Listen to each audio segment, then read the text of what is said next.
What makes the case... Okay.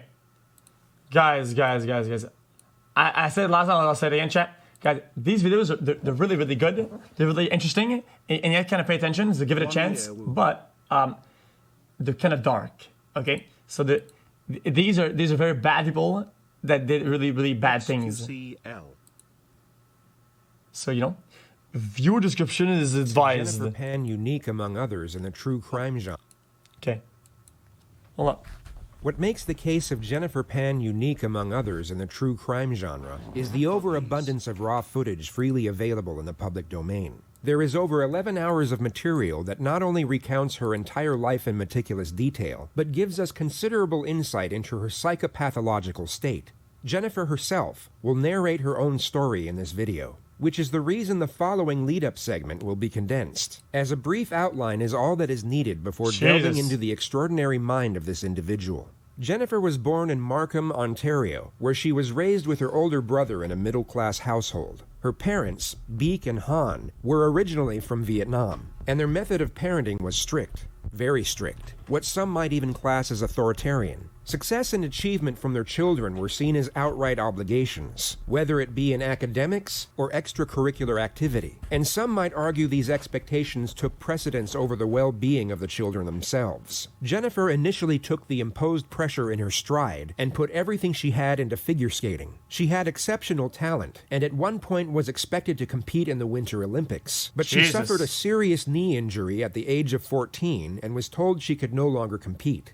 Her dreams were cut short, but of more concern was that her parents' expectations now had to be met through the more traditional route of education. And the issue was that Jennifer wasn't anywhere near as academically gifted as she was athletic. She was averaging a C- when her parents wanted straight A's. So rather than communicate with them, she decided to meet their expectations under false pretenses and began faking her test results. C-. This led to her faking her end-of-year report cards, which eventually led to her faking a high school diploma, and then a university acceptance letter to study pharmacology. In the abstract... C- in high school? For diploma, and then a university acceptance letter to study pharmacology. In the abstract world of her parents, Jennifer was on her way to a noble and well-paid career in medical health care, when in reality, she was a high school dropout living with her drug dealer boyfriend, whom she had been dating in secret for almost 8 years. She was eventually found out in 2010 when her parents discovered she had been living a double life, and was then given an ultimatum. At 24 years old, she had to choose between one of two options. Option one was that she had to live at home under a strict regime, cease all contact with her boyfriend, and only leave the house to go back to school and pursue an education. Option two was that she could do whatever she wanted, but she would then be disowned from her family. She could never return home, and all financial support would cease immediately. Jennifer evidently decided neither option would suffice, so she created option number 3. She had her boyfriend arrange a mock home invasion, where 3 of his acquaintances would enter the Pan household and stage a robbery gone wrong. The 2 instructions were to first ransack the home and then murder the parents. The planned date was Monday the 8th of November, with the scheduled time being... Guys, other streamers watch this, right? There's no, like, really TOS stuff in there, right? It's kind of dark, but it's not... We can watch the whole thing. Roughly 11 p.m. Jennifer would unlock the front door, and 3 figures were caught on a neighbor's surveillance camera entering the home at 11:05. They were then seen running out just under 18 minutes later. It was at that exact time 911 received a call from the same household.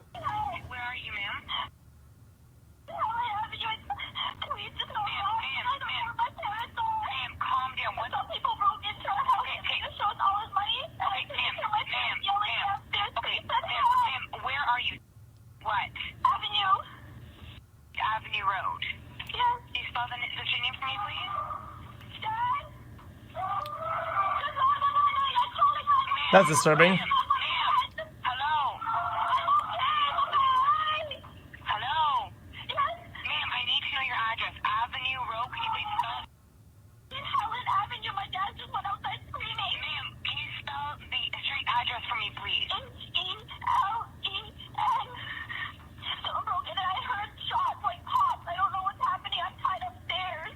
Beek Pan was shot twice, once in the neck and once in the head. She was killed immediately. The father, Han, was also shot twice, once in the shoulder and once in the face. He astonishingly survived and was put into an induced coma once he arrived at the hospital. Jennifer was taken to the same hospital as a precaution, but was soon cleared of injury. She sat by her father's bedside for roughly 3 hours before she was taken to the Markham police station to give a statement as a witness. I want to go through a form with you. It may seem kind of, why you're doing this, but this is it's like you're swearing to tell the truth about what you're going to talk to me about, and it's also going to explain to you the penalties for not telling the truth.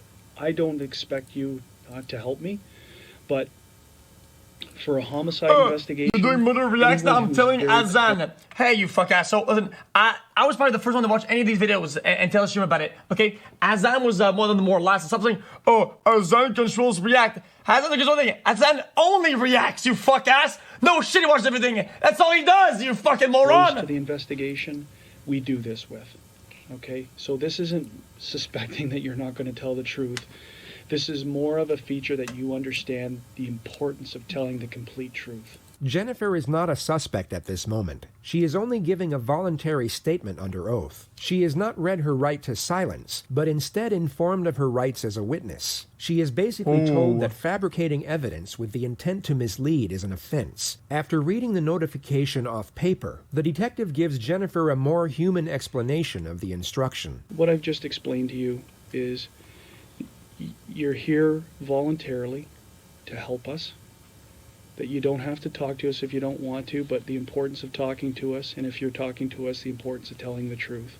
And if you don't tell the truth, there's criminal consequences for not telling the truth. That's all that stuff had to deal with. Okay? The investigator then leaves to get the Commissioner of Oaths, which is for the purpose of swearing in the witness, but he first brings in a box of Why peanuts. would she do this? Why would she do this? Because if she thinks she has a chance of getting away with it or whatever, her saying, I don't want to say anything, literally, even though it kind of helps her, it doesn't, because it's her parents, so it's terrible.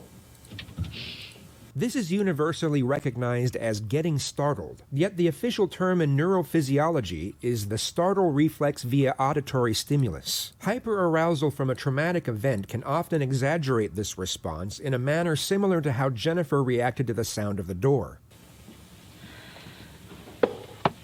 Hello, my name is Andrew Lespiro. I'm a Commissioner of Oaths with York Regional Police. I'm here so you can give a truthful statement, either by solemn affirmation or swearing on the Bible. Which do you prefer? Swearing on the Bible. Okay, just put your hand on the Bible. On the Bible.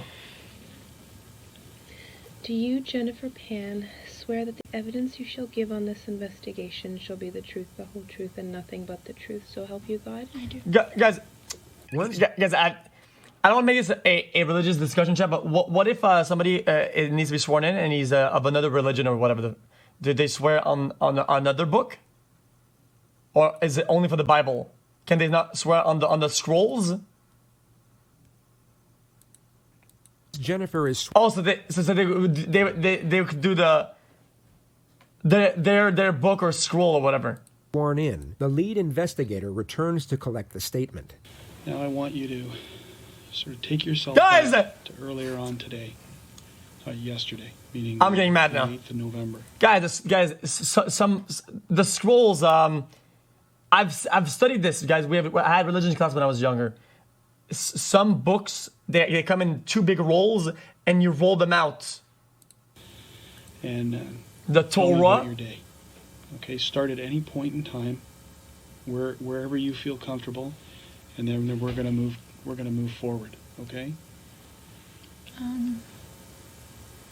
Yesterday, probably around 9 o'clock in the morning, 9:30. Buzzing. My mother, she woke me up and she told me that she was going to visit my grandfather. Throughout the day, Jennifer explains that she practiced piano, studied piano history, talked on the phone with her friends, and had dinner with her parents. Her mother left for line dancing at 8 p.m. and returned home at about 9:30, at which time Jennifer was alone in her room watching TV, ready to go to sleep. And then suddenly I just heard my mom calling for my dad to come down. And that's when I lowered the volume on my TV, and I could hear the voices weren't any voices I was very familiar with. And so I was scared and I couldn't move. I just sat in my room for a while. Jesus. And then I thought I heard them all leave the top floor, and I peered out of my bedroom door. And a guy was there, and he came at me and had string in his hands and tied my arms back and said, "I have a gun behind your back. Do what I say. If you do what I say, then no one will get hurt. Where is the money? Show me where your money is." Guys, you would think that she would have rehearsed this or practiced this, because this is the story she's got to stick with for the whole way through, right? My mom kept trying to get up, and they kept telling her, "Sit down." And so I didn't want her to get hurt, so I told her, "Mom, sit down." They were trying to find her wallet, but her English isn't good, so she kept saying purse. They kept pushing her down onto the chair. Okay. Take your time. Yeah, that's Cap. Take your time. All this is very important, so take your time. Jennifer's nonverbal communication up to this point has made sense, and the reflection of her mother's last moments seems to push her over the edge. It could be assumed the detective still considers Jennifer a victim at this moment, but in the next moment, he will start becoming suspicious. They kept all the lights off on the main floor. The only time there was light was when they opened the fridge door to see if they could find where my mom's purse was. Take yourself back to a moment in your life when you have been overwhelmingly upset about something, and at the same time were trying to explain to someone why you were upset. You wouldn't quietly and reservedly convey the events. You would likely blurt them out in a forceful and disordered manner. Your sole focus would be on processing your thoughts and conveying them into speech. The emotional turbulence of severe hysteria and grief makes it very difficult to convey thought into actual dialogue, and the simple wording of a sentence becomes very challenging. Jennifer seems to be more concentrated on how she's being perceived, yet finds her words easily and executes her sentences perfectly. And then says her story about it's all dark and they're looking in the fridge for the purse. The gentleman asked my father if he had money in his wallet and where his wallet was.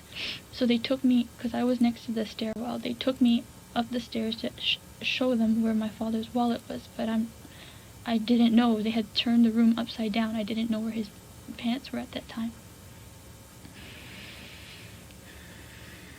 The intruders retrieve $1,100 from the master bedroom and then tie Jennifer to the upstairs banister. Next thing I know, I think I heard my parents going down the stairs, and my mom was asking them for me to come with them. They wouldn't let me come with them. And after they said, the last things I heard them say was, "You lied to us. You lied to us." And then I heard 2 pops. My mom screamed. I yelled out for her. And a couple more pops. Okay. Take your time. Take your time. Oh, so he knows she's Captain. And I think I heard my mom say or moan or something, and then they did one more before they left, and then one of the guys said, "We have to go now, it's been too long." And then they ran out the door, and I think once they were out the door, I heard my dad go up the stairs, and at that point... Jennifer has clearly gotten her story straight beforehand, yet in the next moment appears to realize how unusual it is that she was able to make a phone call when her hands were tied behind her back to a banister. She hesitates, stutters, and even looks to the detective for approval twice before she quickly moves on. I had my phone in my Oh, Jesus! That I had hidden there that they didn't know about. Ah, that was so bad! Before she quickly moves on. I had my phone on me, behind me. Oh, dude, that was painful. That they didn't know about. So, I had my phone on me, behind me, that I had hidden there that they didn't know about. So when I when I thought that they had heard them all leave, and my dad ran up the stairs, I whipped up the phone and I called. Okay, chat. That was that was legitimately cringe, But though. I still hadn't heard anything from my mom, and all I could hear was my dad running on the street, just moaning and making sounds. The detective then breaks the event down into components and has Jennifer go through each moment in more detail. The first of which is the appearance of the intruders. Jennifer now describes the one who appeared to be in charge. The only thing I can remember was he had dreadlocks. He had dreadlocks. So can you describe his race to me? He was black. Was his head covered? Was his face covered? Do you remember anything about that? Just that his dreadlocks were kind of like flopping all over the place. I couldn't really see his face, and they kept the lights dark as much as possible. Did he have a gun? As much Did as you see the possible. gun? Dude, I only saw the top part of the gun. What did it look like? guys, listen. It was black. Yeah. Do you know where the other guys involved in this are? I know one stayed with my parents downstairs. Okay.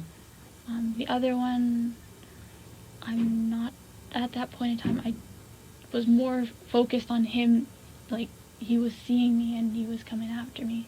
So you're I saying think- there's 3 for sure? Yeah. That's all? You saw a total of 3 at one time? You saw 3 people Yes. together? Yes, when I went downstairs, I Okay. saw 3 shadows. She details the appearances of the other 2 assailants, whom Guys, she asserts... I'll talk about this, Jeff, because these people do things that are so evil, but it's just that you would think somebody would do something so horrific and like all in that they would be like better or whatever. But like, were also black this is males. embarrassing. The detective then brings her back to the one in charge. Now, the first guy who spoke to you, what kind of... Did he have any accent? Is None it that clear? I could make out. Was it Just clear English? English, Unbroken? unbroken. No accent? From the terms he used, I didn't get to pick up an accent, no. He used So- short phrases. He sounded Canadian. I would say, yes, he was born here. He was born here. She asserts that the second intruder didn't speak, while the third had a Caribbean accent. She then goes on to say she was taken downstairs for a brief moment and saw her parents under guard in the living room. Her father was asked where his wallet was, and he told them it was in the master bedroom. Jennifer was then taken back upstairs alone with 2 of the assailants to help them find it. What? They don't find the wallet, but instead retrieve a pile of cash from inside the nightstand. Jennifer was then tied to the upstairs banister and left alone as the intruders went back down. And the next thing I can hear are them telling my parents to move to the basement. Okay. And I'm asking them, why, where are you going? And my mom's yelling to me, I want my daughter. Why can't my daughter come too? I want my daughter. Jennifer then hears one of the intruders yell, "You lied to us." Who do you hear yelling, "You lied to us," or to that Number extent? 3. Number 3. I'm assuming it's to my father.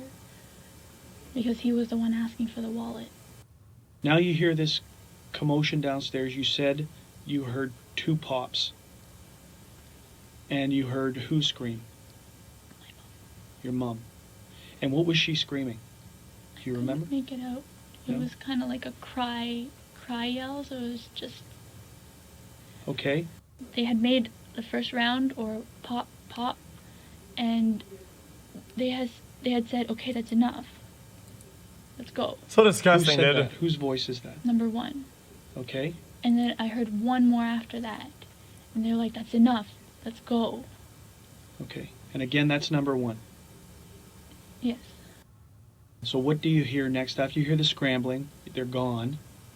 Because you're hearing no more. I gather that's how you assume they're gone, is because you don't hear it. Then you hear your dad. I reached for my phone at Okay. that point.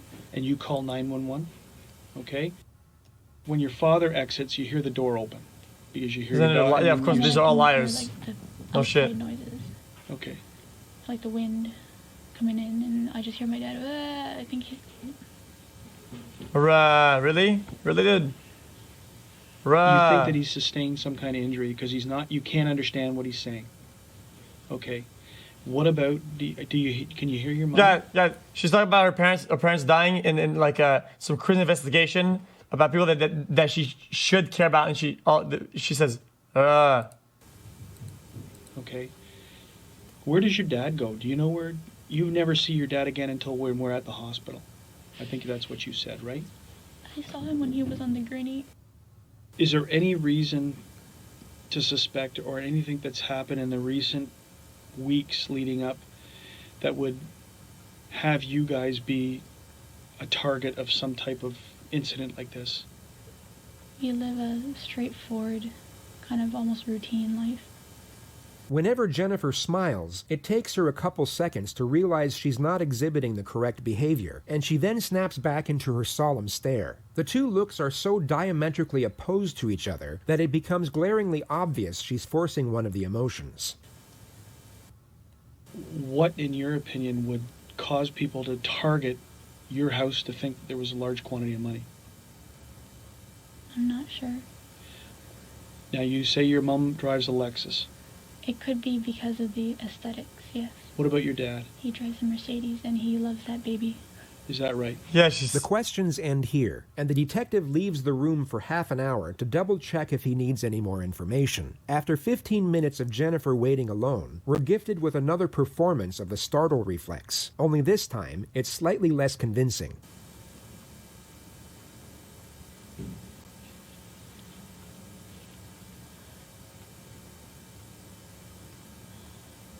If investigators were certain of Jennifer's innocence, this would have been the first and last time she would have been questioned in such a manner. Police are extremely careful in how they involve victims in investigations as to not cause further unnecessary trauma. But on this particular occasion, it would come as no surprise that Jennifer's psychological well-being was of less concern. She was officially still a victim and witness, but unofficially a leading suspect. She was called back in to give another statement just 2 days later at 9 a.m. She was told the reason was to collect more details, but you'll notice that the line of questioning and the answers they attained had little to no use for anything outside of Jennifer's culpability. Want me to cut the mic? Hold up.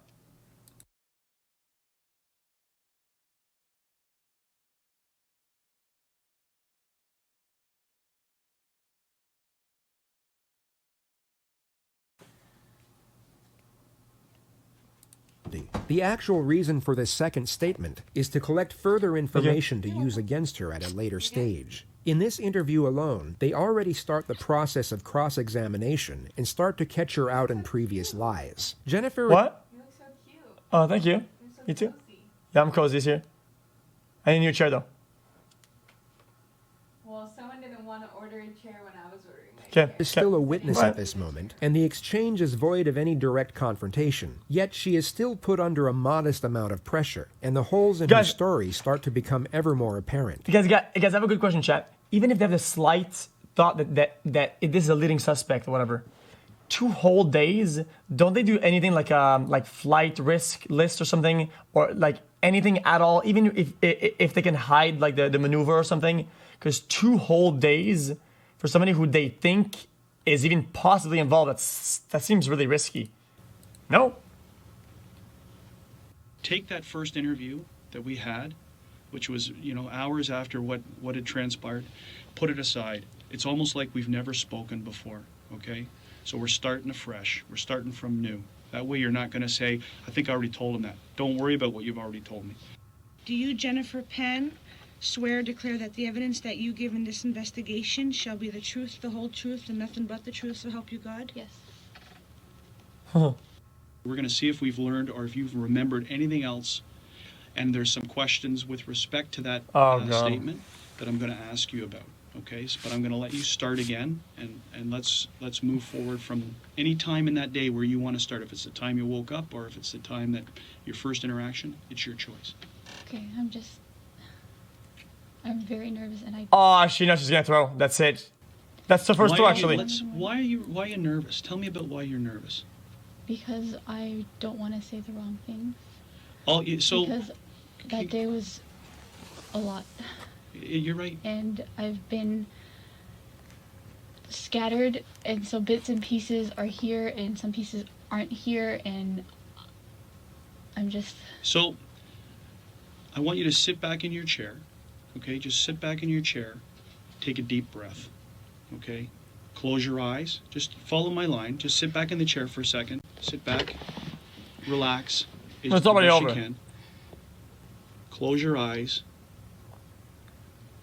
and just breathe for a minute, okay?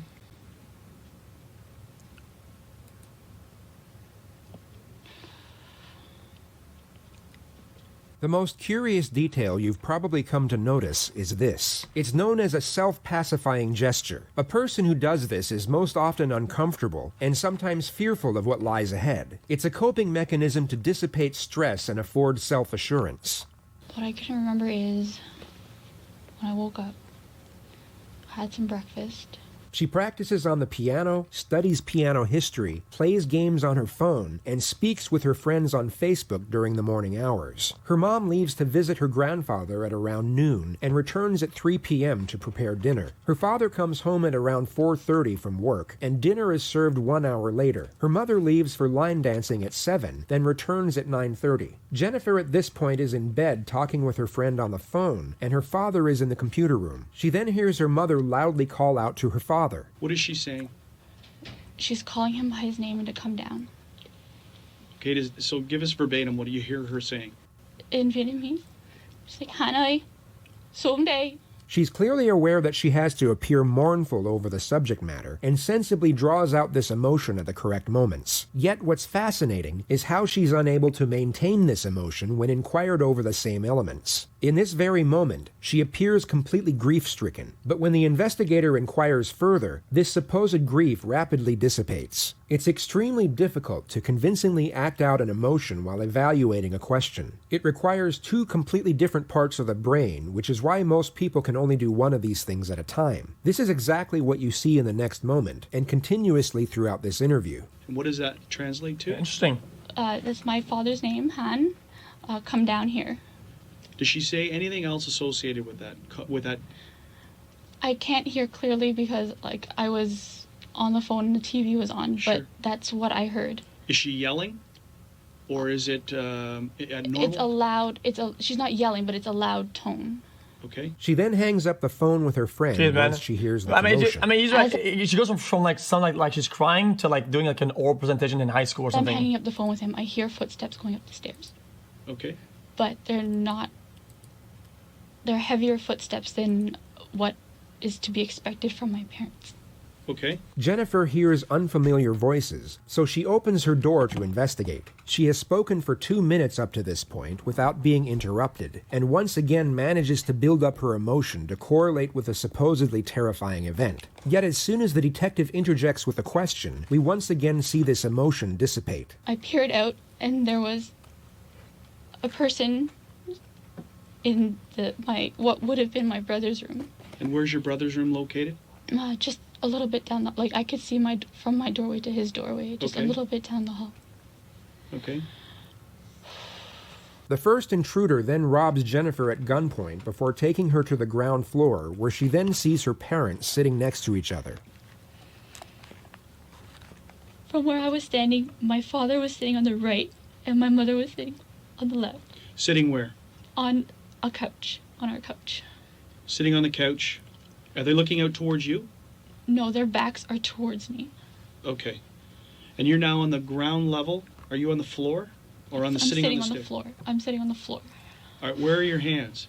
They had tied my hands, So let's as go. I said. Let's go back up to the Oh, stairs. no. Remember we said Her emotional display in seeing her parents in distress gradually faded after each interjection, but you'll now see it completely cease altogether once she realizes that she made her first mistake. That's Everything real. she had said up to this point correlated with her initial statement, but she had just forgot to mention that she was first tied up before being taken downstairs, and only brought it up when reminded by the detective. take the other statement and whatever we've said before. No, I said it earlier. She didn't say she was tied up earlier. She completely forgot to mention it and seems to be trying to convince the detective otherwise. It's a moment of slight panic, which becomes far more pronounced when you compare it to her supposed grief-stricken recollection 5 seconds earlier. The detective doesn't challenge this, as it can be used against her at a much later stage, and the main objective at this point is to collect as much conflicting information as possible. Okay, then let's get back to that area. I think you might have touched on it. We went back into the description. So where do you get your hands tied, and where does the string come from? I'm not sure where the string comes from, but he had the string. Okay. And after I gave him my money, that's when he tied my hands. She is then taken downstairs where she sees her mother being interrogated by the second assailant over the whereabouts of the cash. According to her first statement, the second assailant never said a word the entire time. He had pushed her back onto the couch, and she Who kept... pushed her? Number 2. Okay. He was pushing her back onto the couch. And she kept saying, "Where's my purse? Where's my purse?" And the guy kept telling her to sit down, and I didn't want my mom to get hurt. Oh, God. How many times does she get up and get pushed back down?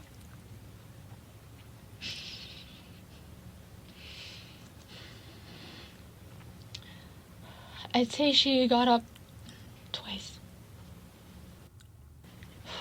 Has number 2 uttered a word at this point in time? I can't remember hearing him.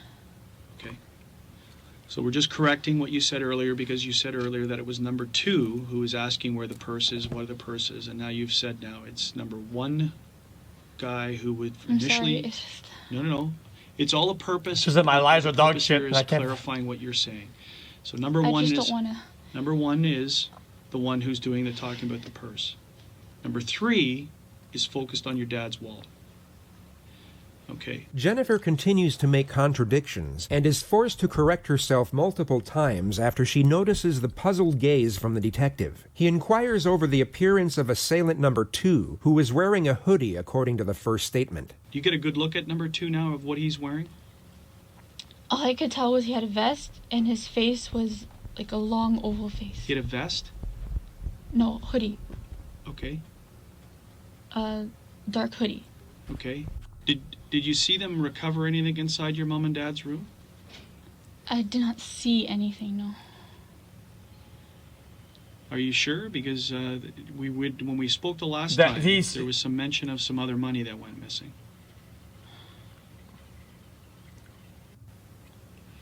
I believe when they were looking for my father's wallet, they had opened the drawer. And there was, it was in an envelope. What drawer would that have been in? If you're at the doorway where I was standing on the left side. So Bedside's bad! Whose side of the bed is it? That's my Guys, mother's side of the bed. guys, she can't even get one part correct from the story that she gave them 2 days before? Not even one part! Okay. More than likely It's a total all wrong. coincidence, yet she almost appears to be praying that she gave the correct response. Fortunately for her, she was correct on this occasion. And approximately how much money? I'm not sure how much she took out for our trip. But I can only estimate about a few $100s. A few hundred, because at the time, the last time Or you told me, you were pretty adamant about $1,100. $1,100. So I'm curious to know how you came up with that number.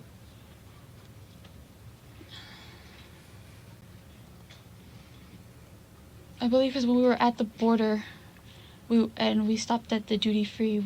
My mother was deciding whether to use her U.S. currency or her U.S. currency or her Canadian currency. So it was at that time you remember hearing $1,100, and is that the inference you're saying? Is that because you're pretty solid, saying that it was $1,100 that went missing, that was taken, and that you saw it when we spoke. Hello? And who took it?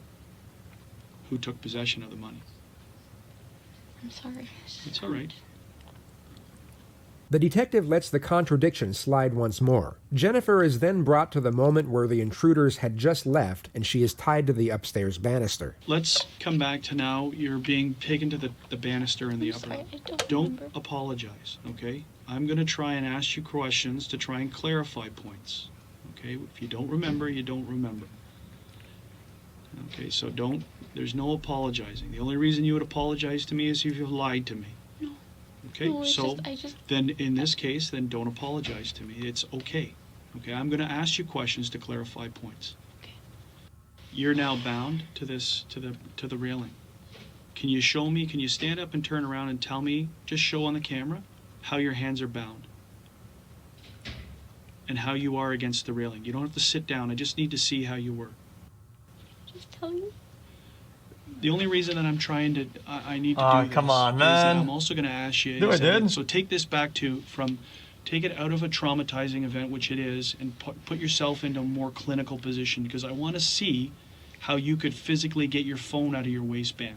We're obviously going to need to She's trying to visualize how he would look. So, traumatize away. Now put yourself into just a state of, I Guys, need to mechanically show. Hey guys, I feel like she's thinking about, okay, I gotta get this story out, but then I gotta remember it for next time they ask me about it, because I already fucked up, right? And this is like a complete mental shutdown at this how point. I can get access to my phone, okay? Because that's obviously very relevant. We know you made the phone call, but questions are going to obviously raise is that if my hands are bound and I'm against the railing, how do I talk to a 911 operator? Okay? So clinically, this is now a clinical demonstration. Just stand up, focus in on how you did it. Tim Hortons. And I want you to stick that in your waistband as an example. Okay, so just take your sweat off, because this will be a very smooth, very quick thing. It's a one-time demonstration. I'm not going to ask you to repeat it. The two critical parts of this demonstration are where Jennifer states she was tied, and the movement of her arms as she takes her phone out of her pocket. Okay, the let's see. investigator is hoping the mechanics of the two components would be illogical and contradict each other. I tied my upper arm Yes? around the banister, Yes? but my hands were bound together. So your hands bound together, and this is the arm that's the strings wrapped around against the banister? Mm-hmm. Okay, so now how can you get to the phone? You can still kind of do it though. And how do you make the phone call? Whether it be a stroke Okay. of luck or that Jennifer Yeah. had prepared for this moment, this actually made sense. Had her Damn. arms gone left or the point of restraint been below the elbow, none of this would have been possible. Guys, I'll be honest, guys, I don't be too Detective Andy, but I feel like at this point, the only things that she's been like good at, whatever, are, I feel like, part of the stories that actually did happen. Because whenever she lies, she's terrible at it. It's perhaps the single moment where Jennifer's statement was somewhat beneficial to her defense. We know Jennifer was tied up when police arrived, but the assumption was that she had her phone in her hands the entire time and wouldn't have It's had to expected, but retrieve it still. from her waistband. She can now argue that this portion of her testimony is genuine. 911? And do you talk down like that? Yes, I'm yelling at the phone. Nah, no And shots. how can you hear? I turned the volume on max. Yes? So that's exactly the way that you're talking to her against Absolutely the no rail. shot. Okay, that's good enough. Sit down. Jennifer is then brought back to the moment just before she heard the gunshots. It At this works. point, I started hearing my You're saying it works, but I could be wrong about this. But I think at the beginning, during the phone call, whatever you can hear the fucking mic popping, and you can only do that whenever you're actually fucking blowing air into the mic or some shit. Parents get up. And they're moving. And my mom's yelling, "Where's my daughter? I want my daughter. Where's my daughter?" And I'm yelling, "Mom, I'm here." Here. Jennifer, take It's your not hands admissible evidence, but it helps them though. and just take a minute. You'll notice that she doesn't wipe her eyes or blow her nose, just buries her face in the tissue, which the detective later testified remained completely dry. Okay. So we're now down in the basement. They're down in the. Your parents are down in the basement. I heard pop. And then my mom. I heard her squeal. Multiple What? pops occur thereafter before she hears the intruders leave through the front door. Once the door closed, I heard my father. He ran up the stairs and all I could hear was moaning. Yeah. Once I heard him starting to move, that's when I pulled out the phone and I was trying to call 911. This is untrue. She only realized her father was alive midway through the 911 call. And in that exact moment, you can actually hear genuine fear in her voice compared to her fabricated panic the moment before. Some people broke into our house and paid us all his money. And I came from my parents yelling downstairs. Ma'am, where are you? What? Avenue. Avenue Road. Yes. Can you spell the street name for me, please? Dad?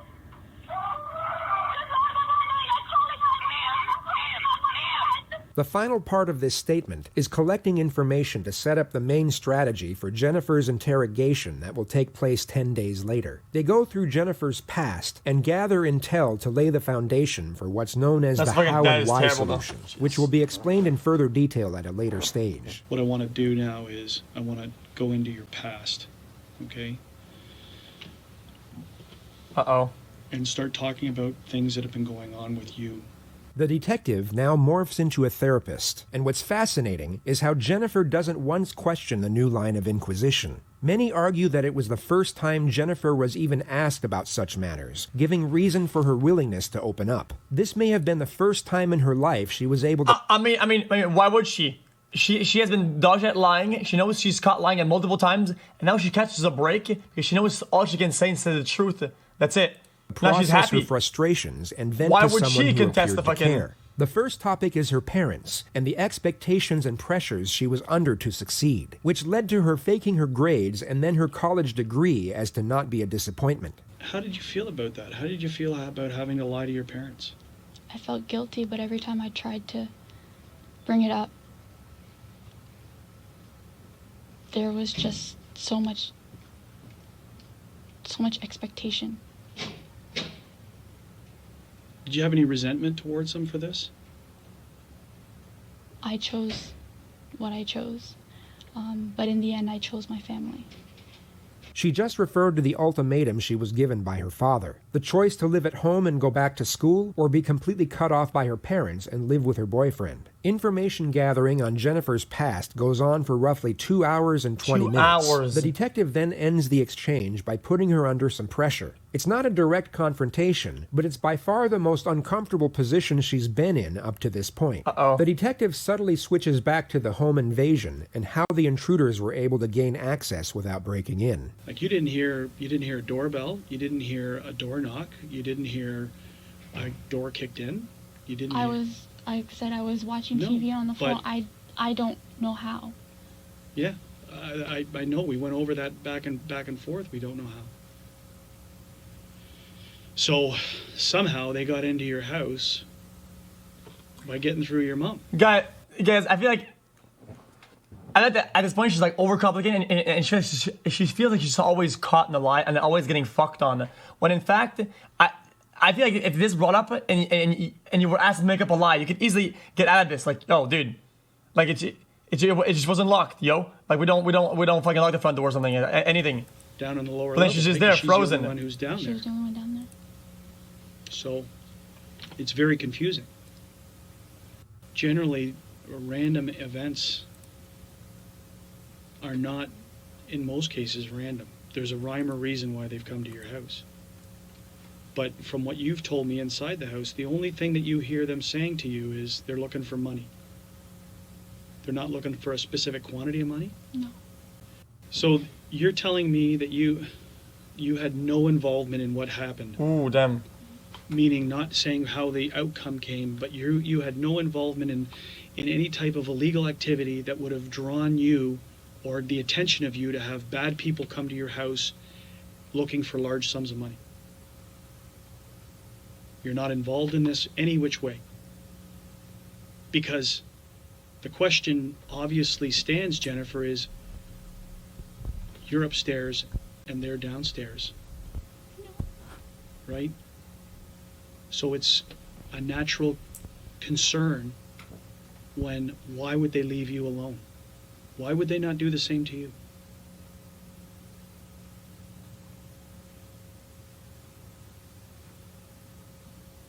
You can't answer that question? The only thing I can say is he said I cooperated. But I asked him to take me. The number with my one mom. guy? The number one guy said you cooperated. Okay. Okay. Who's to say this whole thing isn't a lie? That what you're telling me is a lie? Because if you are lying, it's the most cold-blooded thing that I have ever faced in my life. Oh, he's going hard now.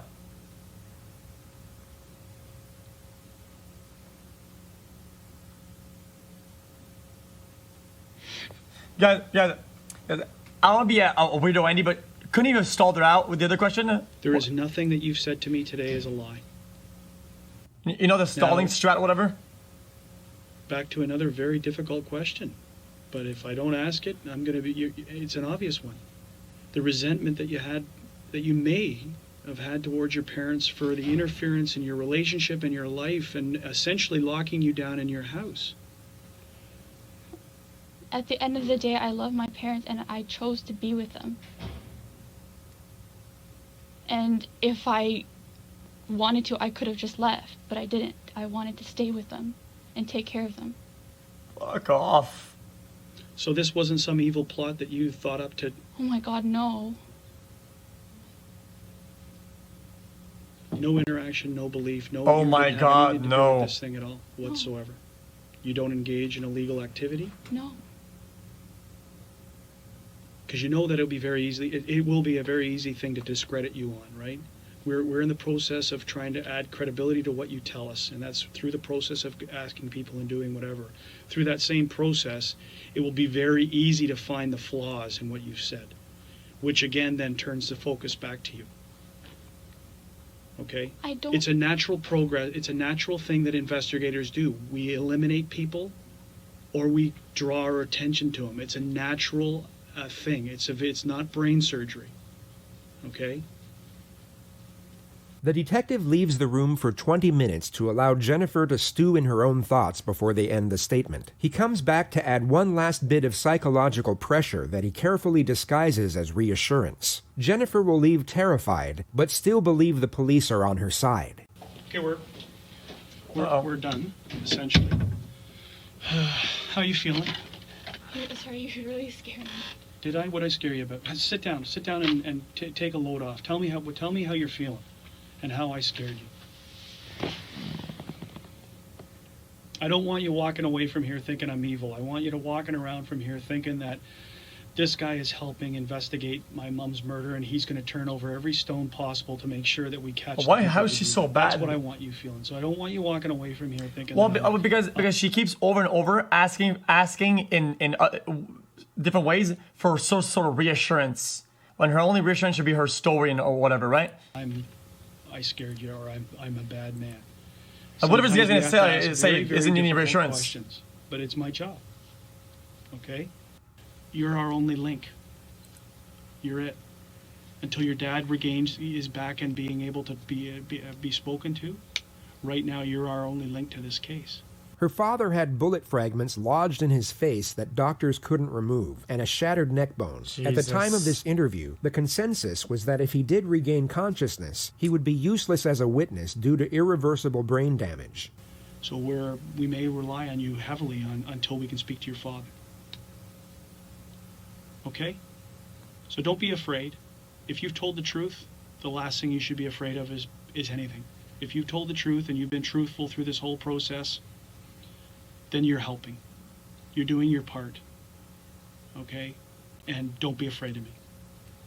I'm just afraid because, I know everything is just all pointing negatively right now, and I don't understand why.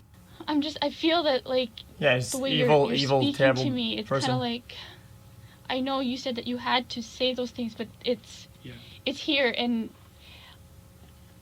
I've already said it to the special victims yesterday, but there's ideas in my head. Yeah. And I'm afraid to say it out loud. But ideas about speculation of what happened, how it happened. Unfortunately, at times some of us have to point the finger, seem like we're pointing the finger, and it really is just to provoke you to see what you're going to do, how you're going to respond. What is she doing? Okay, so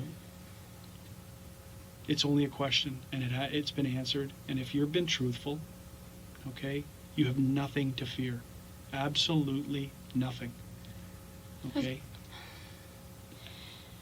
How is that reassuring her? Police She got kept caught in the line 8 Jennifer under times. close observation from this point forward. A surveillance detail was assigned to track her every movement, and she was even monitored at her mother's funeral 3 days later. According to reports, she was emotionless the majority of the time, only showing what appeared to be feigned grief at certain moments. She never shed a single tear, and kept her eyes to the floor or completely shut for the entirety of the service. Jennifer's father had in fact awoken from his induced coma the day prior, and miraculously seemed to remember everything from the night of the incident. He He would give an official statement in secret on November 16th, and multiple parts of his story contradicted what Jennifer had told police.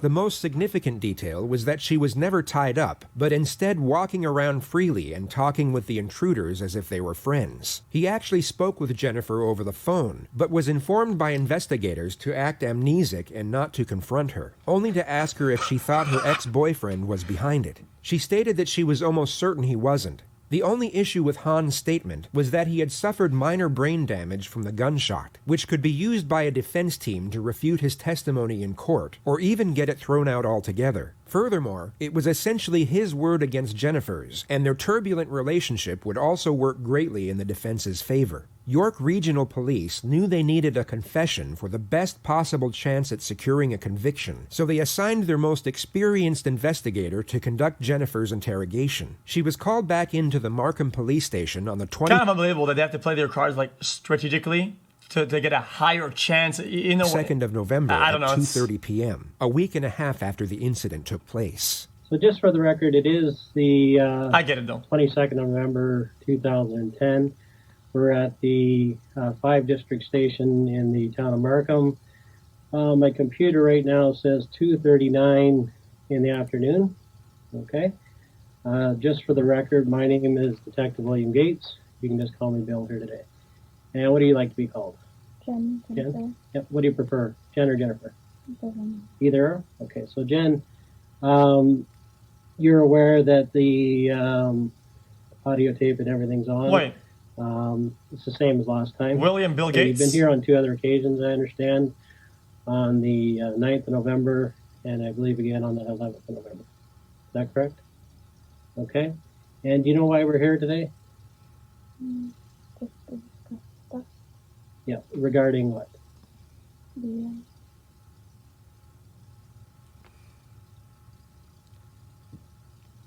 so what happened at my home? Okay. And as a result of that home invasion, your father and Pam was actually shot, and your mother, Vic Pan, was actually killed. Is that correct? She's about to get absolutely clapped, right? Yeah, you'll have to speak up a little bit just so I can hear you. Sorry, yes. Okay.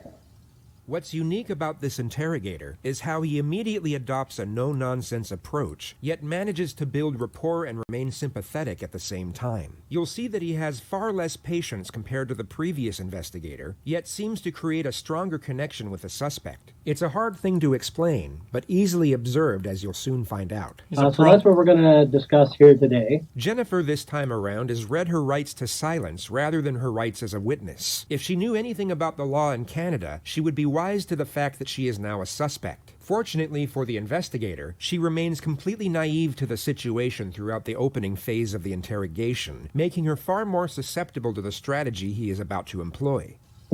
Okay, just hold on a second.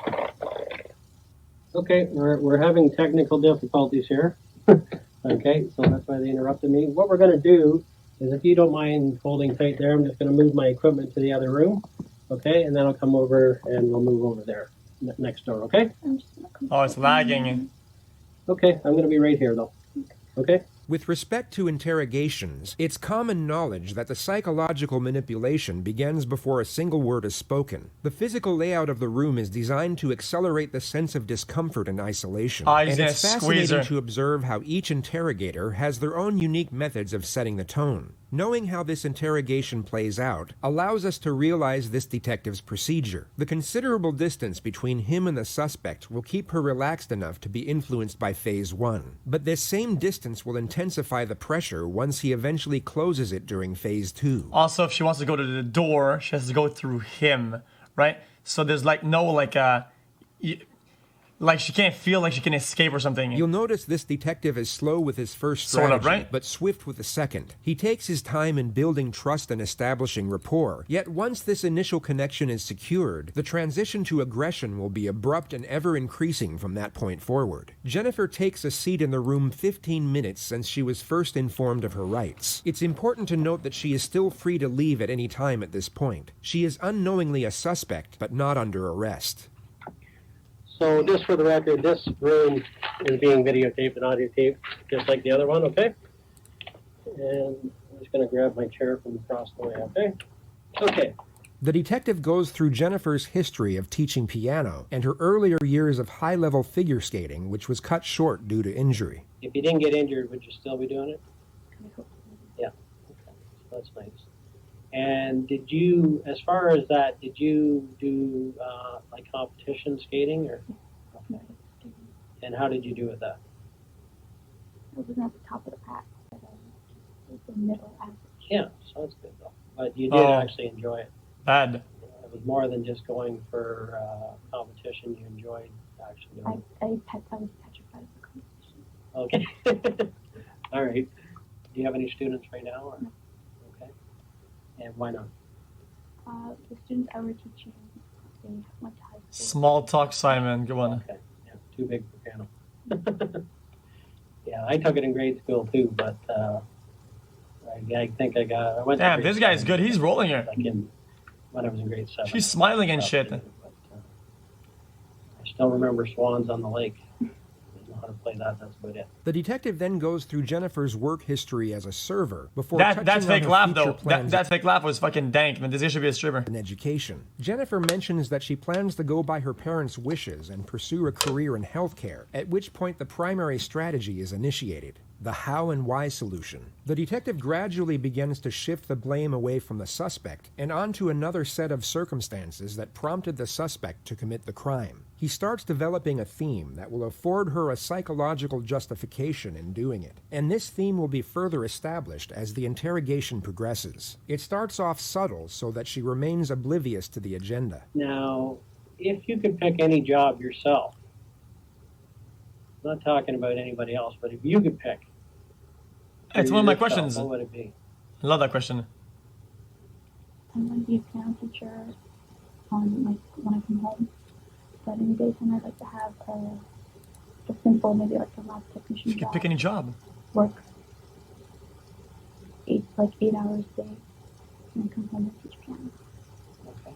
This is an answer the detective was hoping for. Jennifer's preferred career choice is at odds with what her parents wanted, so he now builds on the concept of the overly controlling parent and the unfair limitations it causes the child. He then links this concept with the subject of Jennifer's boyfriend and how she was kept from seeing him. Now, eventually you were discussing Daniel. What happened with that relationship? I hid it from my parents at first. They didn't agree with me having a boyfriend. Okay. And Once they found out, they didn't like the fact that he was of mixed race. Okay. And they told me to stop seeing him. Okay. And how did that make you feel? That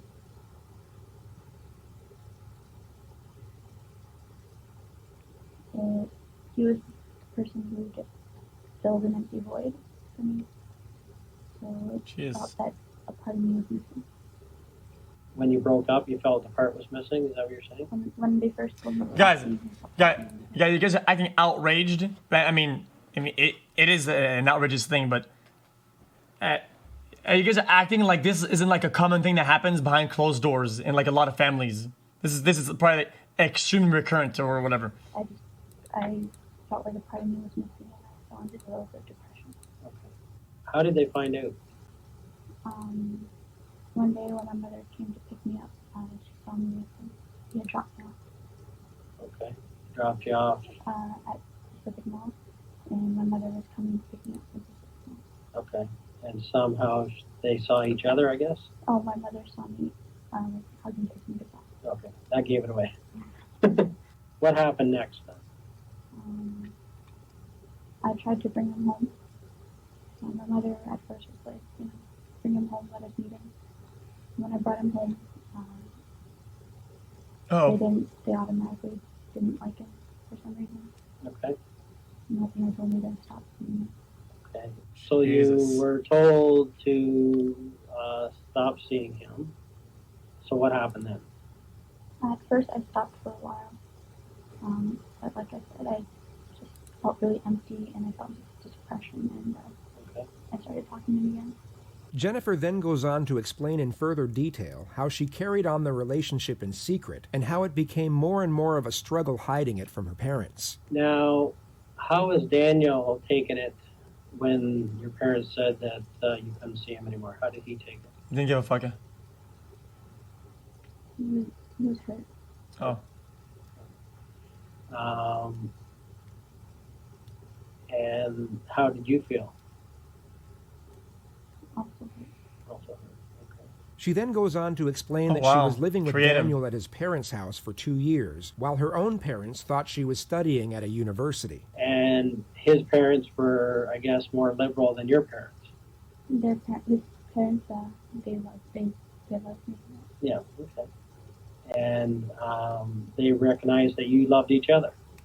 Jennifer recounts how she bought a fake diploma for $500 to show her parents, and the 500 many other bucks! avenues she went down to keep the lie going. She eventually gets to the day she was found out. How did you end up back home, I guess? They Somebody fucking scammed her, dude. Good. that I was staying with in the middle of the night, and she was groggy and forgot what day it was, and so she's like, "Isn't she home?" And I wasn't home. Okay. She messed up.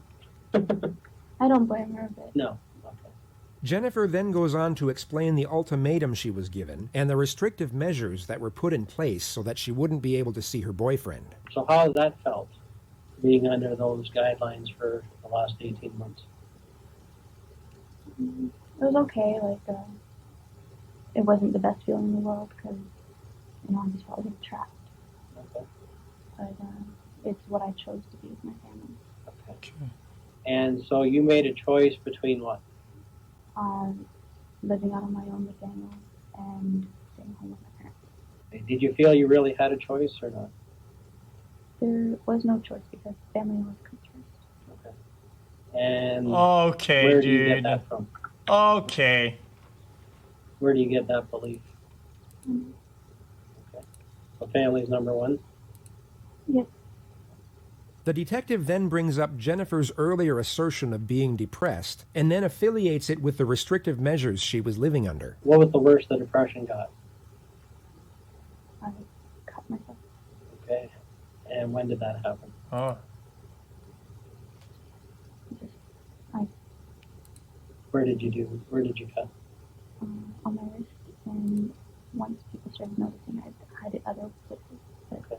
never twice in the same spot. So how many cuts do you have on you? Now, none. Done? They've healed? Okay. And did you want to kill yourself? Yes. Jennifer asserts that she tried to kill herself when she was 19 by overdosing on sleeping tablets. She also states that her self-harm was a distractor from the pain and frustrations she was going through. Did you ever feel that they expected too much of you? How so? Comparisons to other people. Okay. So who would they compare you to? Like Guys, at this point, is he... classmates, clubmates, cousins. Okay. Is he doing this And like so some of them to have like been successful weaken her or recently? whatever? Okay. And what did Establishing. They say Wish you could have been that person. to you? Okay. So that's pretty hard, right? Hard to take for you. Motive. But I was Okay. hurt all my life. I'm trying to get motive. Makes sense. Did you ever feel like, I know you're smart and they believe you're very smart, but did you ever feel you weren't as smart as what they thought that you were? Yeah. Okay, I get that feeling, that it's pretty tough to live up to their expectations. Okay, like your dad ultimately would like to see you be like a doctor. Those were pretty high standards for anybody. Not everybody can be a doctor. Okay, but they may have acted like you could have done it no problem. Their expectations were so high that few people would be able to reach that expectation. I'm not just talking about you, I'm talking about anybody. This is C-minus it Andy. started at a young age. The detective further explores the stresses of living with overly strict parents, and Jennifer explains in further details the way she would cope, which for the most part was lying about her grades and living a double life with her boyfriend. How did it feel having to lie to them all those years? Yeah. Also, it chat's being a little weird. There's a little bit of chat wars, guys. I don't think anybody is sympathizing with a murder or whatever. It's just that sometimes a concept is brought up regardless of who's bringing it, and people are reacting to the concept itself and not its involvement with the person on screen. So settle down a little bit, man. But just, they always look down and disappointment. Okay. I'm sure there were days when you actually planned that this is the day I'm going to tell them, and then you just couldn't spit it out. The opening strategy of the how and why solution has now been executed. A connection has been attained and the desired narrative established. The next phase of the interrogation is about to commence, which is first set up by a two-step strategy. Step 1 is to induce fatigue. Step 2 is to induce fear. Now, when's the last time you spoke to your dad? Here it comes. This morning, just to see if my brother had made it into school with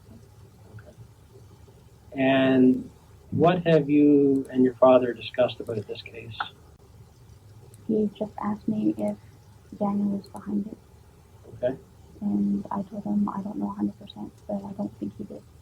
Okay. Why would he ask that? Uh-oh. Because he believes that we still talk, and that he would go to anyone to be with me. Okay. And what do you think about that? I know that he's moved on, so I don't think he would go to these lengths to be with me when he's already moved on. The detective has Jennifer go through the entire incident once more, but unlike the first investigator, offers no reassurance nor consolation. Jennifer starts fake crying again, yet this time is given no tissues to wipe away her non-existent tears. Now, do you think there's any reason why they Jesus. tied you up and didn't tie your parents up? Rolled.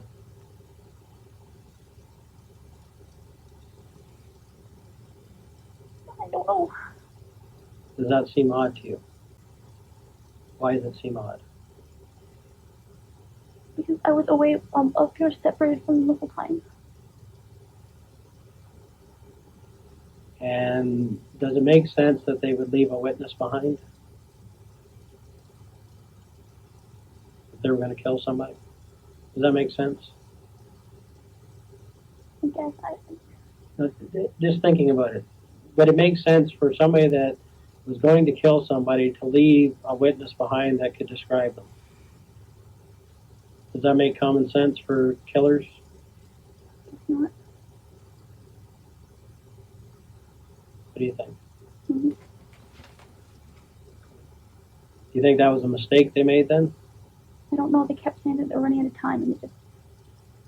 It doesn't take a long time to kill someone, though, does it? I know. I don't know. Jennifer's dramatics intensify as the discussion of the home invasion continues. She's trying to give off the nonverbal cue that she wants to move past the incident. The detective doesn't respond, but continues to go over the different stages of the night in more detail. He jumps from the beginning to the end to the middle, back to the end, and then back to the beginning again. None of this is for the purpose of information gathering. He is inducing mental fatigue as to diminish Jennifer's critical thinking. This is often done before a direct confrontation, as it can diminish the suspect's ability to consider the long-term consequences of a decision. Jennifer will get stressed and tired, not because she is traumatized by the event being recited, but because it's exhausting keeping up such an act when it's not genuine, and this performance eventually starts to dwindle and becomes gradually less convincing. How did the conversation end with Ed?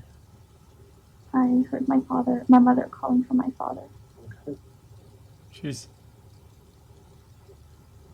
And then what? Have to go through this again. Okay. When you went to bed, was your mom home yet?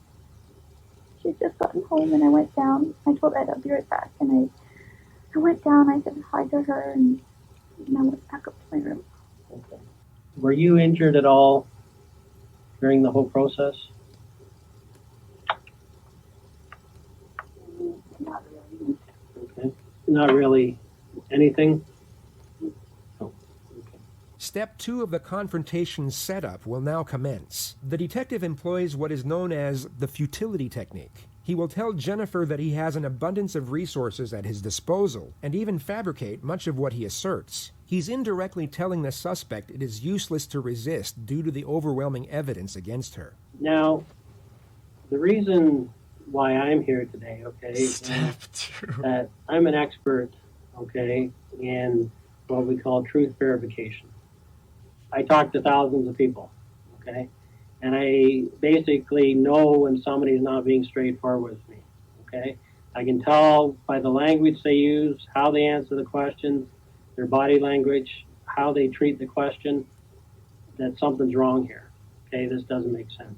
The detective then gives Jennifer an 8-minute narrative on police tactics and forensic technology, some of which is embellished, but for the most part true. He then asserts that police are able to use infrared satellite imagery to see the occupants inside a household. This is entirely false. Yeah, no And shit. basically, if people are moving around in a house, it's like an X-ray, okay?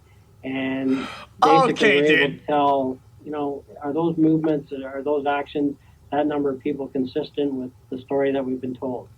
Are the people in the positions that the witnesses are telling us they were in?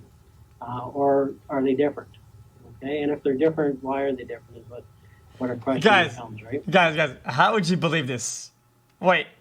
Oh, And so at the end of the day, okay, there's so many resources available Permanent to me fucking thermals? that at the end of the day, I'm going to know if a person's telling me the truth or not. The detective is now about to initiate the confrontation, but first brings the entire setup full circle by reestablishing the notions of reasoning Hassan and believed rationale. it? The suspect is fatigued and scared, but still needs to feel the detective is on her side. Yeah, but you would never believe that it would be permanent across the whole place, the whole thing, and it's recorded and can be used as evidence. No shot. There's not a single part of any of this that could even be possibly believable. Oh. I can tell you that nothing surprises me in this job, okay? I am well aware that anybody on this earth is capable of making a mistake, okay? I don't care who they are. I don't care if they're a priest. I don't care if they're a school teacher. I don't care what the situation is. Given a certain set of circumstances, everyone has the capability, Jennifer, of making a mistake, doing the wrong thing, okay? The key, though, when I talk to people is when they made a mistake, okay, that's one thing, right? The key is to not keep making the same mistake and to get that information out and get it off their chest, okay? You understand what I'm saying? So at the end of the day, from this case, and I can tell you I've spent literally a week on this case, going over information after information, accessing all these sources, speaking to every other expert on the case. And at this point, Jennifer, I know that you've not been truthful with the police. Yes. Okay? You've not told us everything that you know. GG. Purposely. You've spent a considerable amount of time in the last 7 years telling half-truths. And I can understand why. Okay? Oh, damn. You've had a tough life. What's happened to you, to me, equates to abuse. And all the stresses that you've had and forced to lie, I can understand why you did it. Okay? But you're in another situation here where you're under another tremendous amount of stress. And it doesn't feel good inside, does it? It breaks down the person that you are. Because at the end of the day, you're a good person. I know. Does it make it easy for her to confess? A good heart. In this case, though, you've made mistakes. Okay? And you're involved in this. I know that. Okay? There's no question about it. The only question right now is, are you going to keep making mistakes? Are you going to go on the route that you've gone on over the years and try to pretend that things happen that never happened? Uh-oh. Okay? Are you going to not face reality here? We know that you're involved. We've done our homework, okay? We have to resolve that now, here today. I need to know from you what really happened. And I know why this has happened. You have spent your whole life trying to live up to expectations that you can't meet, okay? And that stress the hell out of you. It's You're one a hell of a failure then. 24-year-old woman being treated like a 15-year-old, okay? You've never done anything that terrible in your life, but you're being treated like you have. You're not being treated like the adult that you are. Yes, you made some mistakes, big deal. You're not the first person that has gone out and not told their parents that they're dating a guy, because in your culture they don't accept it. I understand that. I've talked to people in here that have kept that secret for their whole life from their parents. Okay, so that's not abnormal, but that puts a lot of stress on you, right? That's not easy for you, is it? No. She's squeezing Now, that, GG. what we need to get down to here today, Jen, is what really happened. You need to tell me what went on, because you know who was in that house that night. You do, Jen. There's no question about that, okay? While remaining empathetic and understanding, the detective still needs to keep Jennifer's confidence low. He watches for denials and stops them immediately. Letting the suspect deny her guilt will only increase confidence and morale. This needs to be stripped away as much as possible, as early as possible. There's no question about it. You said that last time. The focus is kept from the magnitude of the crime and concentrated on the justifications of why someone would commit it. Yes, their intentions might have been good, but they're not realistic. They're not, Dan, were they? Jen? Their expectations weren't realistic, were they? You couldn't live up to them, could you? You tried to. Right? Am I right? And finally you had to bite back, right? You had no other choice. You felt like you had no other options. Now Yellow's got You her. thought of everything else, including killing yourself. This is Canada. We're in the 21st century here. She's gonna crack 100%. You cannot take everything out of a person. You can have expectations for your kids, but you can't expect them to do everything the way you want. It doesn't feel good to have secrets, does it? No. You have to let me know what happened here, okay? Okay, but you were involved, right? That's the part we need. Okay? We need to hear that from you because we know you were. The detective appears to be getting nowhere, so he now lowers the gauge of admission. A confession to a lesser offense is far easier to attain, but once it is attained, can be used to build on the more damnatory elements of the case. You'll also notice that he uses broad terms that infer guilt, yet don't directly accuse Jennifer of murder. You knew before that night that this was going to happen. I'm going to make that easy on you. That's a true statement, right? You knew before that night that they were coming. Right? Ah, come on, man. Ken? It's not worth it anymore. It's hurting you. She seems to be on the cusp of giving some form of admission, yet wants reassurance as to what it means for her own sake. She asks this question 9 times throughout this interrogation. It's one of the few things investigators can't actually lie about, as it's been used countless times in the past to get a case thrown out under misdirection. They can avoid the question, yet they can't afford any false promises with respect to sentencing. I need to know the details. I can't even say. But I can tell you one thing is that we already know, so you can't change that. I know you did. But it got too far ahead of you, right? You didn't think this far ahead, did you? But once they started, once they came in, you couldn't stop it, could you? Could you? Jen? I was scrolling, I was looking for something. I know. Why didn't they stop for you? Easy. I didn't know who they were. But you were part of the planning, right? You have to tell me that part, and then we're going to work through it together. Do you know what I'm saying? You didn't want this, you wanted to stop it. You have to prove that to me now. Because at the end of the day, we have to stop this from happening to someone else. Right? But Jen, we're going to have to deal with it one step at a time, okay? I'm going to be honest with you. I need to know what you did.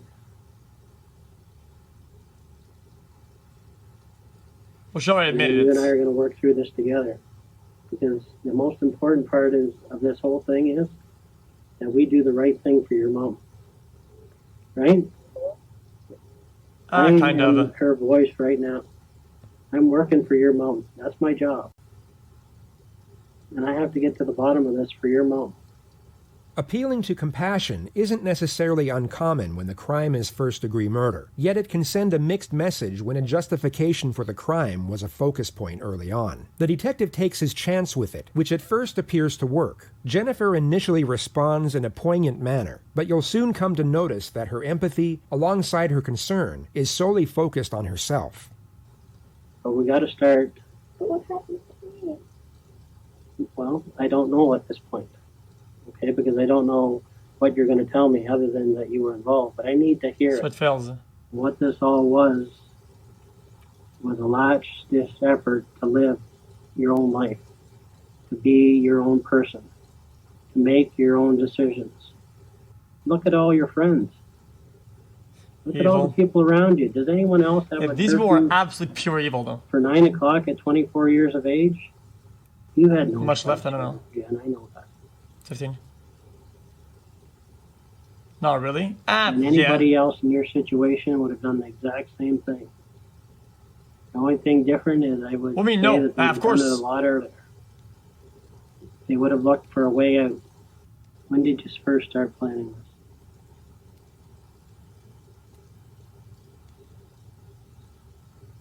When was the final straw? What was the final straw? Oh, because there's no That's pure what evil. this is all about. You want to be a good person here? Jennifer knows exactly what questions to answer and what ones to ignore. Anytime a question is non-incriminating, she gives a response. Yet Why is saying torturing your children is okay? xQcOW, like I said that. That's not what I said though. What is your problem? You're so weird.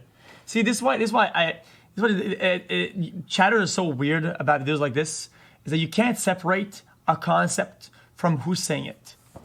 You're just weird. Yet when they what are is your problem? incriminating, she remains silent. You're really out here like justifying murder, making me trying to gaslight me into saying that.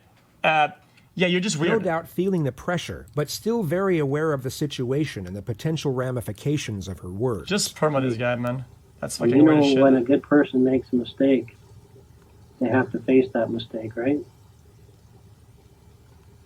Right? What do you think should happen? I don't know. You're going to prove to people that you know what the right thing to do is. That's what is going to happen. That's what your mom wants right now. She's watching us here. She's wondering, is Jen going to make the right decision here? Is Jen, after all of this, going to come out on top doing the right thing? Well, I just feel like it's like saying, oh, every parent needs to be perfect, otherwise they deserve to die. And like, oh, you disagree with that? It's like, dude, just don't be like that. I'm here for your mom.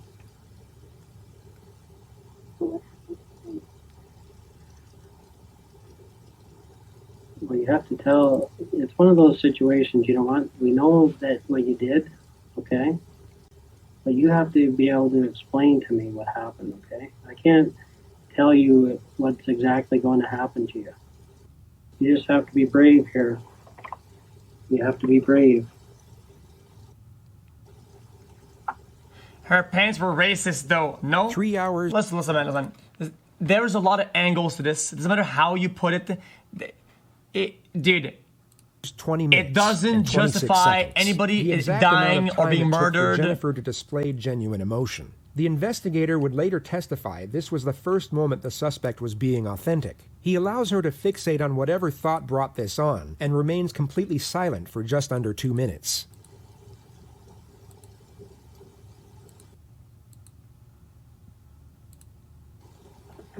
Like you're giving the common family, the average Joe family so much credit. You act like the vast majority, like you act like everybody has no prejudice against Did their child having a certain a boyfriend or girlfriend of a certain race, whatever? Dude, behind closed doors, let's say, man, it doesn't justify anything. Sorry, thank you.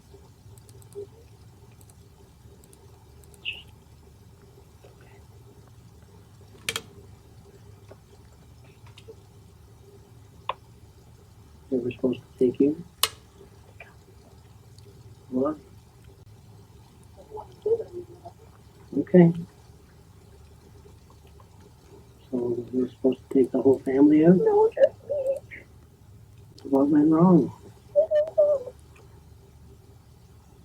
The detective now has one foot in the door. It's not an outright confession, but Jennifer has now admitted to planning the home invasion all along. And although she asserts that she was the intended target while her parents were meant to be spared, the information she has now given is enough to place her under arrest. Jennifer is no longer going home after this interview. The detective now presses for more information on the amended storyline. It's essentially step one of day one all over again, but from a more powerful position. He knows she is still lying, and now locks her into as many lies as possible within the new narrative.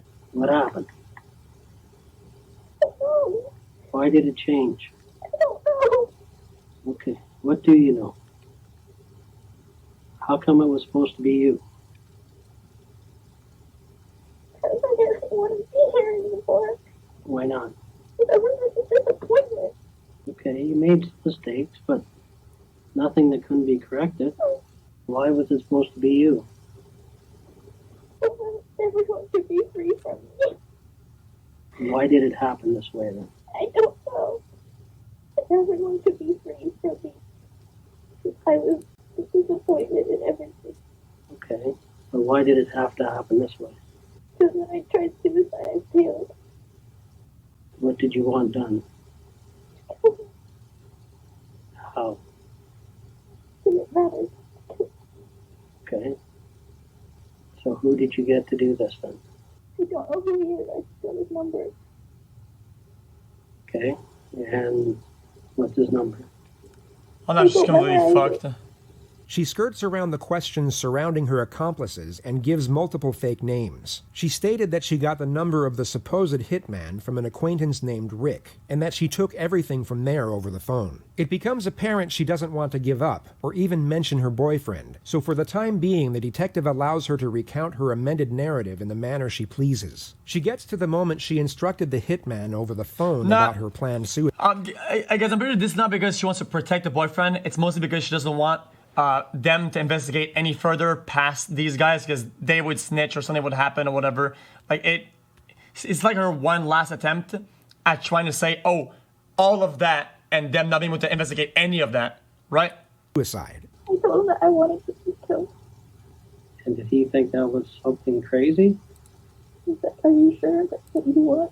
And I said, yes. Because I don't think many people get that request. Do you? No, but that's what I wanted. And he asked me over and over just to make sure I was sure. And I said I was sure. Okay, so what did you ask him to do then? Come take me out and then leave. Okay. Why did they do it when you were, when your parents were there then? Never alone. In the nighttime. Okay. Like what? So that meeting you had with Rick, you told him what you wanted? No, I just said that I wanted, if he knew anybody who could take care of something that I needed, just that I wanted to be killed. And he said what? Here's the number. Did he have the number with him that day? Yes. Okay. What did he say he would do? He just like told me to take care of it. Oh, so the strat worked then. So your specific request to him was what? The detective strat.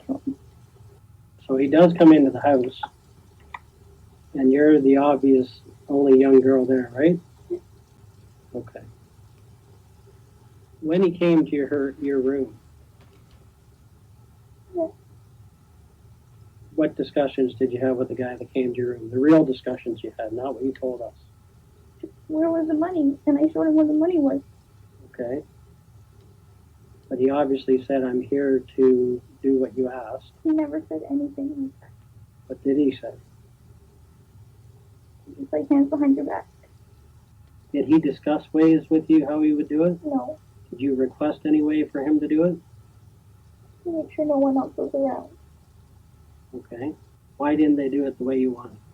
I don't know. I asked them to take me with my mom when they took them away. It doesn't seem to make sense. I know, it doesn't make sense to me. Because I was supposed to be. Okay. Can you sit up for a minute, Jen? Jesus. Okay, look at me. The detective wants an out- Crazy how when they asked her to tell a story, she had so much trouble getting it out because it was so mixed with truths and fakes or whatever. That now that it's only lies, she's fucking going crazy, opening the dam with all the confession. bullshit. And the second Unleash direct the garbage, confrontation is dude. about to commence. Only this time it will be a lot more aggressive, as he doesn't have to worry as much about the suspect locking up or requesting counsel. She is under arrest and going to jail after this interrogation, no matter what. Look at me. Okay. What I do believe is that you went to somebody. And I do believe that night you paid them the $2,000. But what's not true is it was never for you. Okay, Jen, no. Okay, you went to this person and you asked them to do a job. And the job was for your parents. You asked them to do this job on your parents, Jen. Okay? Let's be truthful. Okay? Nobody's going to come there and get the wrong people. If you wanted to kill yourself, Jen, you're not going to pay somebody $2,000 to do it. I couldn't do it myself. Okay. But there's other ways. Okay? And if that was going to happen, they could have taken you outside and done it anywhere. It wouldn't matter, would it? If you really wanted to die, all they would have had to do is pull up beside you in a car and shoot you. You made a specific request, and the job was for your mom and dad. Okay? Nobody's going to come in there and do the wrong job. Okay? Nobody's going to do that. They came, you paid, and they did what they were supposed to do. And the plan was for your parents. Me. Okay? Jen, you have to be honest with it. This is the only thing that's in contention here. Okay? You made the mistake, okay? Everybody understands. Everybody in this police department feels sorry for you. I can tell you that right now. Nah, okay? no shots. Because they've seen what you're going through. It's so obvious. Okay? That's That fucking all this capping. tension they put out, basically this is like a volcano. All right? And at one point it was just too much and you erupted, okay? And you made a bad decision. Okay? And once you hired this guy, there was no turning back. Now, in the original story, you said that you hid your cell phone. Okay? If it was for you, you wouldn't have hid your cell phone. That would have never happened. So it's in conflict. It's not hidden. It's just, I put it there naturally. Okay. It's what I naturally do. Okay, but you said on tape that you hid it there and that they didn't know about it. And then That's again, your use way this of shot where he interrupts her or whatever, and make sure that she doesn't get her lie out. She doesn't believe her own lie or whatever. Mine, Jen. Right?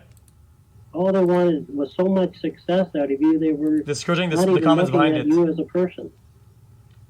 They were looking for a success story. Instead of just saying, whatever Jen wants is what's good for us. Whatever she's happy with. As long as she's happy in her life, I'm happy with it. If she wants to work at Eastside Mario's for the rest of her life, What the fuck is Eastside That's Mario's? fine. If she wants to be a piano teacher, that's great. If she wants to continue figure skating, that's wonderful. Why would somebody shoot someone they didn't have to shoot? I don't know. I can't figure that out. And actually not shoot the person they're supposed to shoot? I don't know. That's what I'm trying to figure out. Okay, why didn't you tell us this that night then? I was scared. Scared of what? Telling the truth? Yes. That I wanted to die. Nah, fuck Okay, off. listen. She knows if you it's not wanted to die, believable. you would tell us everything because it wouldn't matter. Jen, if you really wanted to die, you would tell us everything because it doesn't really matter. Right? It does matter because the wrong person got hurt. And my dad is suffering. Fuck you. What is this? I appreciate that's what happened in the end, but that's what was supposed to happen. Okay? The good thing about this is your dad did live. And that went against the plan. If you could make this decision over, you would change it. Okay? You would change it. Right? Of course. If I knew who was going to get hurt, of course I would. Jen, you knew who was going to get hurt. That's the whole issue here. Okay? That's the whole issue here. You gave them the plan for your parents, right? That's all I need to hear. No. Jen, you did. No, and this is not going to go anywhere because I wanted them to kill me. Tell me what happened.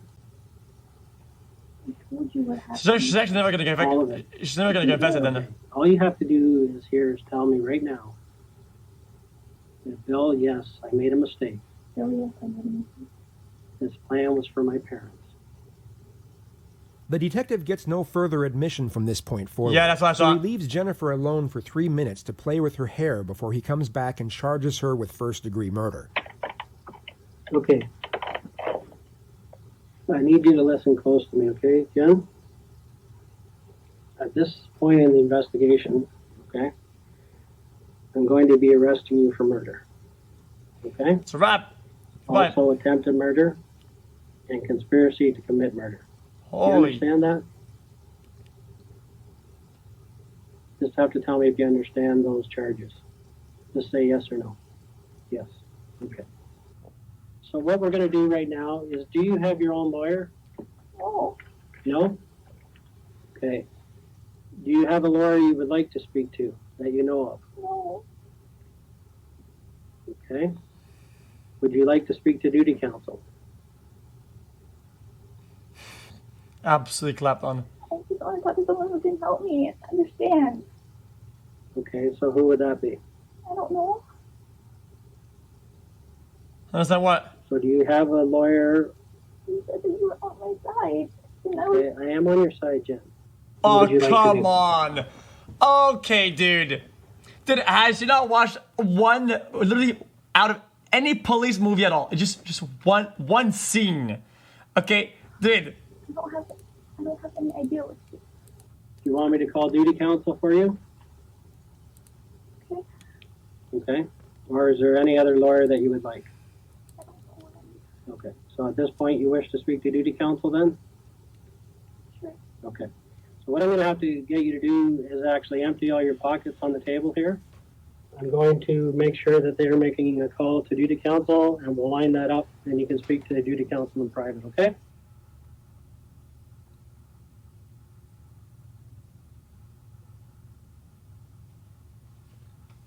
We've made a call to duty Guys, counsel. We're just waiting for them what's to call duty back, counsel? okay? Need a drink of water or anything? What's that?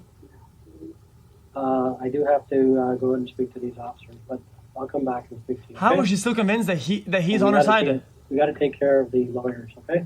That's the priority right now, okay? Wait. This is her biggest enemy, and he's gonna get somebody who's on her side. Yet she wants this guy to stay because she thinks this is how good of a job this guy did, right?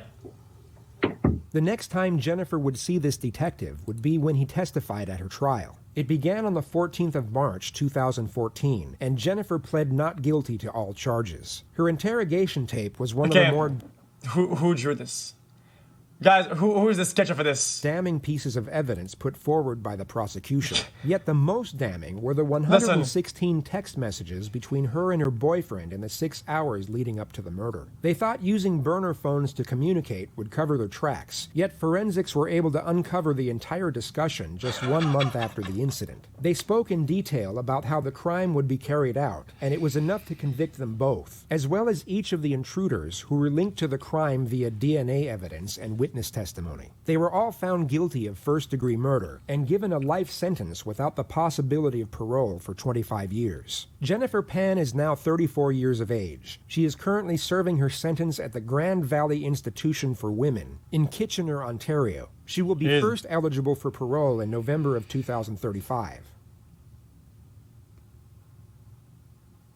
35. What about your dad? He drives a Mercedes and he loves that baby. Is that right?